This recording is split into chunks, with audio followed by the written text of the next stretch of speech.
سب کچھ لوٹا کے ہوش میں آئے تو کیا کیا۔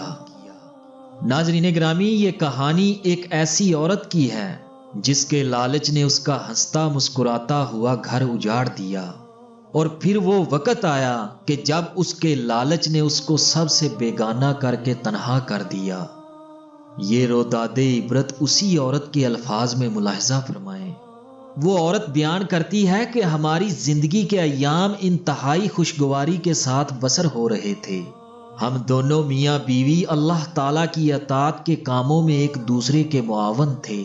قناعت پسندی ہمارا اصول تھا اور اللہ تبارک و تعالیٰ کی خوشنودی اور رضامندی ہمارا شعار تھا۔ ہماری شیرخوار بچی گھر کا روشن چراغ تھی۔ اس کی میٹھی میٹھی آواز ہمارے کانوں میں رس گھولتی رہتی تھی۔ وہ ایک ایسی کلی تھی جو رب کریم کے فضل سے ہمارے آنگن میں کھل اٹھی۔ ہمارا معمول تھا کہ جب رات کی تاریکیاں اپنی کمندیں ڈال دیتیں اور ساری دنیا نیند کے مزے لے رہی ہوتی تو بچی کو پلنگ پر سوتا چھوڑ کر میں اپنے سرتاج کے ساتھ اٹھ کھڑی ہوتی۔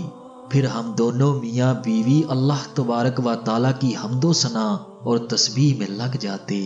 پھر میرا شوہر نماز پڑھتا اور میں اس کے پیچھے کھڑی ہو کر مقتدی کی حیثیت سے نماز پڑھتی۔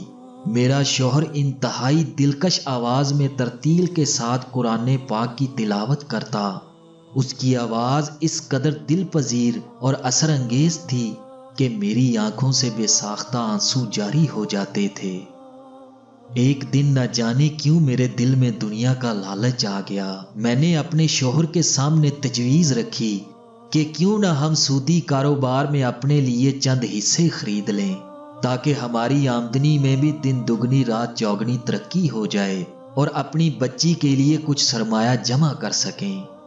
پہلے تو شوہر راضی نہ ہوا، مگر میرے بار بار کہنے پر وہ راضی ہو گیا اور ہم نے پورا مال سودی کاروبار میں لگا دیا، حتیٰ کہ میری شادی کا وہ زیور بھی اس میں شامل کر دیا گیا جو میرے شوہر نے مجھے بطور تحفہ عنایت کیا تھا۔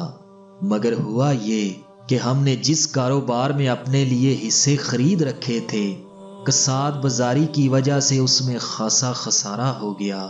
پھر وہ وقت بھی آیا کہ ہم تباہی کے دہانے پر پہنچ گئے۔ ہماری ساری دولت ختم ہوتی گئی۔ اب کیا تھا، آہستہ آہستہ ہم مقروض ہو گئے اور ادائیگیوں کے بوجھ سے ہماری کمر ٹوٹنے لگی۔ کچھ دنوں بعد قرض کا اتنا بھاری بوجھ لد گیا کہ اس کی ادائیگی کے تصور سے بھی ہمارے رونگٹے کھڑے ہو جاتے تھے۔ اس وقت ہمیں اللہ تبارک و تعالیٰ کے اس ارشاد پر پختہ یقین ہو گیا۔ ترجمہ: اللہ تعالیٰ سود کو مٹاتا ہے اور صدقے کو بڑھاتا ہے، اور اللہ تعالیٰ کسی ناشکر گنہگار سے محبت نہیں کرتا۔ ایک روز ہم پریشان بیٹھے تھے۔ رات کا وقت تھا، گھر میں کھانے کے لیے کچھ نہ تھا۔ اچانک مایوسی اور بیزاری کی حالت میں کسی بات پر میرا شوہر سے جھگڑا ہو گیا۔ میں نے اسے غصے میں طلاق دینے کو کہہ دیا۔ وہ بھی غصے میں تھا اور فوراً چیخ اٹھا اور اس نے مجھے 3 طلاقیں دے دیں۔ میں رو پڑی اور میری ننھی سی بچی بھی زاروں قطار رونے لگی۔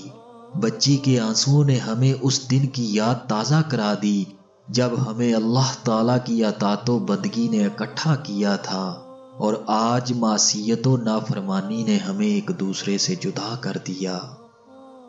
ناظرین گرامی، بہت بڑا سبق ہے کہ ہمیں کبھی بھی وہ کام نہیں کرنے چاہیے جن سے اللہ اور اس کے حبیب صلی اللہ علیہ وآلہ وسلم نے سختی سے روک رکھا ہے۔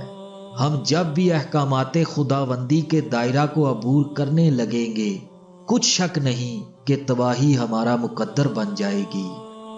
اللہ ہم سب کو ان کاموں سے محفوظ فرمائے جن میں اللہ تبارک و تعالیٰ کی ناراضگی ہو۔